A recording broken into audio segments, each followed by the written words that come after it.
So ayan, hello, good morning again. I'm back, ang inyong beauty geek. Ang laging always na naghatid sa inyo ng kasadahang balita. Of course guys. Ayan, nakikita nyo naman siguro, no? Mga people of the universe. I'm sorry guys, pero medyo hindi tayo nakapag-update ng mga ilang araw, of course, about sa ating traffic. And then about sa ating mga sasakyan ngayon, kung ano na ba ang nangyari, no? Ano na ba ang kagandahan, di ba?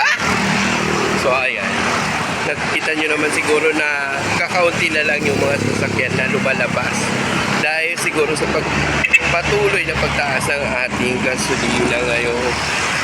So 100 something na, more than 100 na tayong gasoline station. Oh my god. So ayan, kakaunti na lang sila talaga, no? So ito lang pala yung makaka-resolve ng traffic natin, no? So ayan, no? Marami pa rin yung binibenta ng mga motor, guys. Siguro sana bumaba na yan. Cheers. Mababa na ba o pataas pa rin siya? Char. Pero hindi pa rin natitinag yung mga Pilipino, no? Bili pa rin sila ng bili ng mga sasakyan, mga motor, mga kotse. Kung ano gusto nila, di ba? Mga sports car. Oh, yan. Sana all, mga sports car. Sa mga contractor lang yan, no? Mga contractor, engineer, and then sa mga congressman, no? So, kayo, wala kayo. Sorry na lang kayo. At tayo pala, sarili pa lang natin yung gamit natin lagi.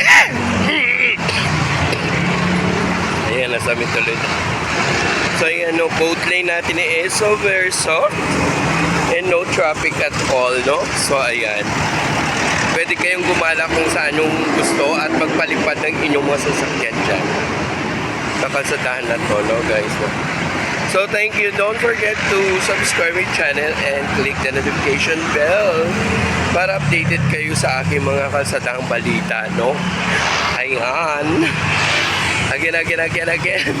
March 24, March 24, Tuesday. So ayan, both lane natin is very soft. Parang face ko lang yan. Char.